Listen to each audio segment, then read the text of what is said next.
G'day, I'm Matt. Welcome to the Craft Renaissance Project. Join me in Banff today at Banff Ave Brewing. Let's go see what fabulous brews they've got inside. The town of Banff is arguably the crown jewel of Canada.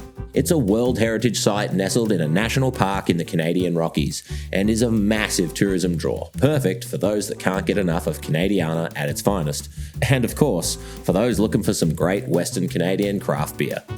Stay tuned because coming up, I talk to Miranda about her adventures as head brewer at Banff Ave Brewing, which haven't been dull. So that's what duct tape's for. Exactly, yeah, a lot of duct tape back there. Welcome to the Craft Renaissance Project. My name is Matt, and I've been commercially brewing for over 15 years.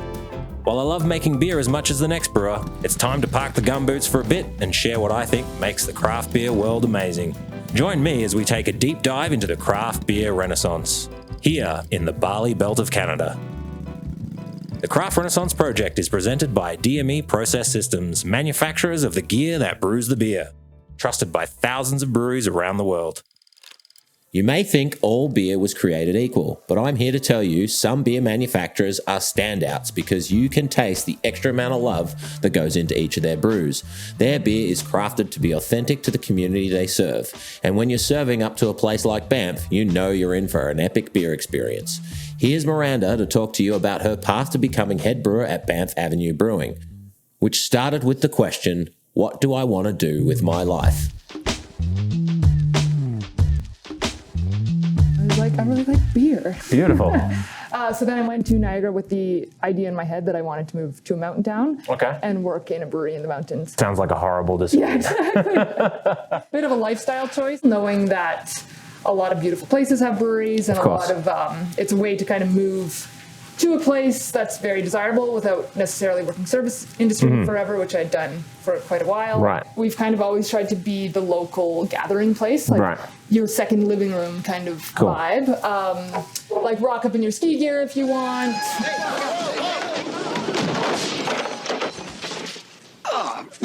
Après ski. Exactly, yeah. Like no need to go home and change. Just come in your sweaty ski gear. Yeah. And then a huge thing that we actually do is the community taps, which is every quarter, so every 3 months, we choose a local charity and then brew a beer for them. And yeah, that's something that's been going on for basically since we began. It's kind of built into our culture, I would say. Do you find that, obviously Banff is a destination unto itself, do you find that you're getting any tourism up here specifically for people that are, beer tourists that are like, hey, Banff has got a brewery, cool, I get to go see a cool brewery and I'm now in a mountain town? Yeah, for sure. And I think that's kind of, there's two reasons to that. Canmore has really grown in the beer scene, as well as Banff. We now have a second brewery here too. So people kind of come to do the mountain beer tour. They might rent bikes, they might bring their bikes and bike around. Also, I think a lot of tourists kind of look to brew pubs. I know when I travel, I'll always make a point of going to the local breweries because they seem to be kind of the most authentic version of the town. Most craft breweries are built on the mentality of, buy local.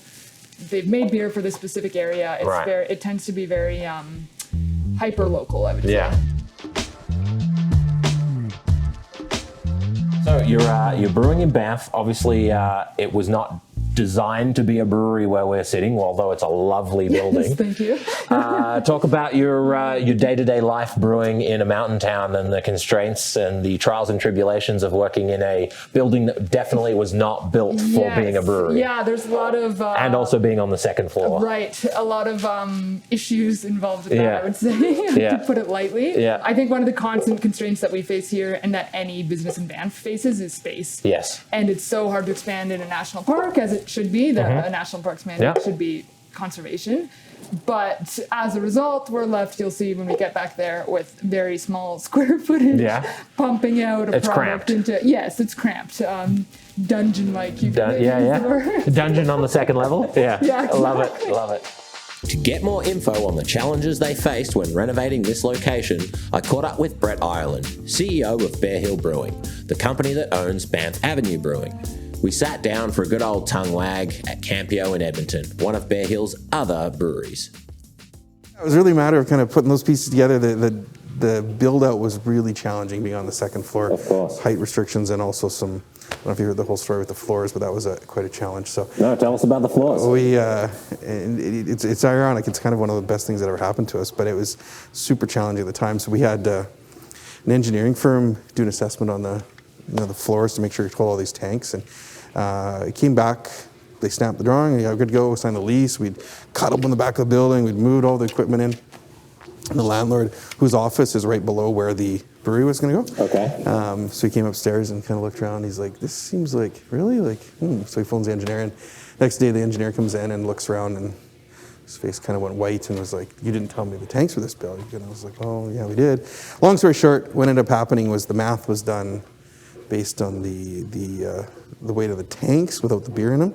So it's so they did weigh the empty tanks. Yeah, so that doesn't work. Yeah, so it definitely changed the scope and the budget of the project significantly.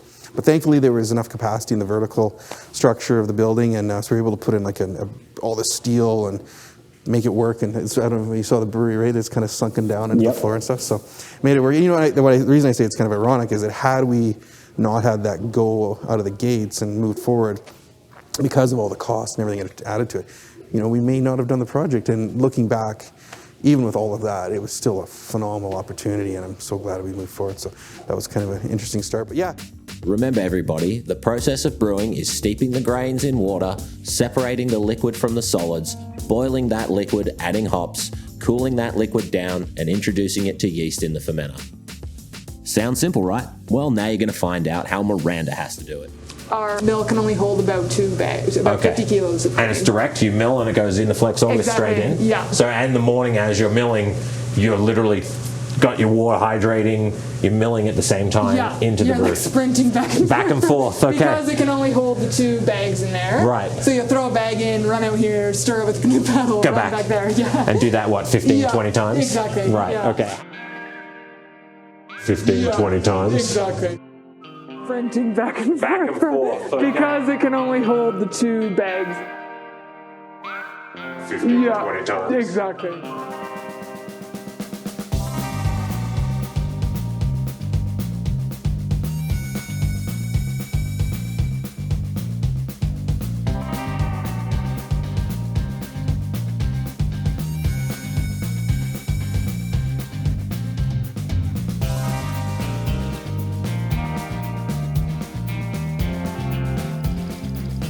How long does a mash-in usually take? Usually about half an hour to 45 minutes, depending on the... It's a bit of time. Yeah.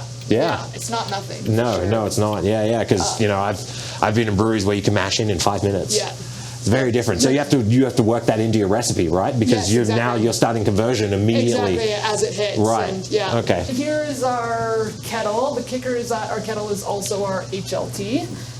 Oh, fun. So you have to fill it up, heat it to use it for in here, and then to go back into here? Correct. So how do you lauter? So we lauter from here into the mash tun. When we're grinding in, we'll stir with this, and then also a canoe paddle. That's what a lot of people use. Exactly. Yeah, like this is getting like on the bigger end of things that a canoe paddle I would consider acceptable. But that's what we've got. So you get a good workout brewing every day. Definitely. Yeah. And then it's no luxury of just hitting a button. Oh, it gets super hot too, I'm sure. Right.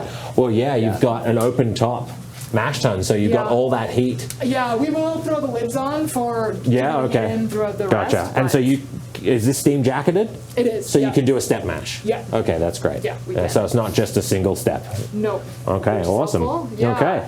Heat up the ladder water in there, transfer it into the fermenter that we're going to. Okay. That we're eventually going to end up in. Yeah. Ladder from there, so we've hit our temperature at that point. So you'll sparge from the tank you're going to ferment in on top of this. The mash tun, and then we ladder from the mash tun into the kettle. Okay. Yeah, this feels like a craft brewery to me.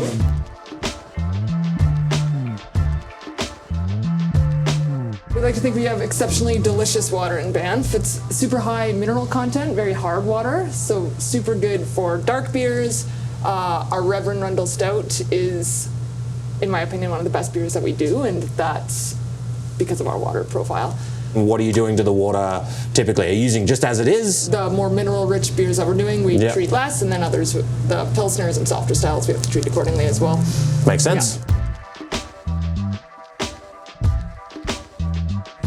Do you get a little bit of creative control up here, or do you get to create recipes on a regular basis? Huge, yeah, and that's I think one of the great parts about this company, and also one of the great parts about the brewpub model in general. We have our core beers for sure, and the goal with them is always consistency and quality. And you want someone, oh, they had an IPA here 6 months ago and they loved it, they want the same one. You want to be able to appease that, but there's also so many people who come in and, oh, what's new, what's fun right now, what's seasonal. And that's, in my opinion, that's the most fun part of the job, is just being able to curate that list and having something new on the go and something that you're really excited about. And maybe it becomes the next big thing. Maybe it runs its course for a couple months and nothing wrong with that. Maybe 10% of the people are super stoked about it and 90% don't want to touch it because it's a bit out there. A little bit too out there for them, Yeah, but I think that's such a great part of the brewpub model, really, like, and why I go to breweries is to kind of try the whole range of experiences. So can anybody get a Miranda beer in a can that's not in Banff?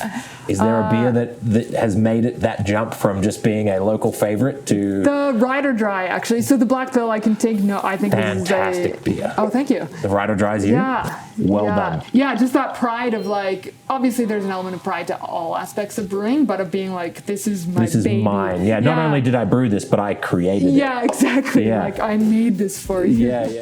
Brewing here is really like a labor of love, eh? There's no shortcuts. There's not much you can get away with.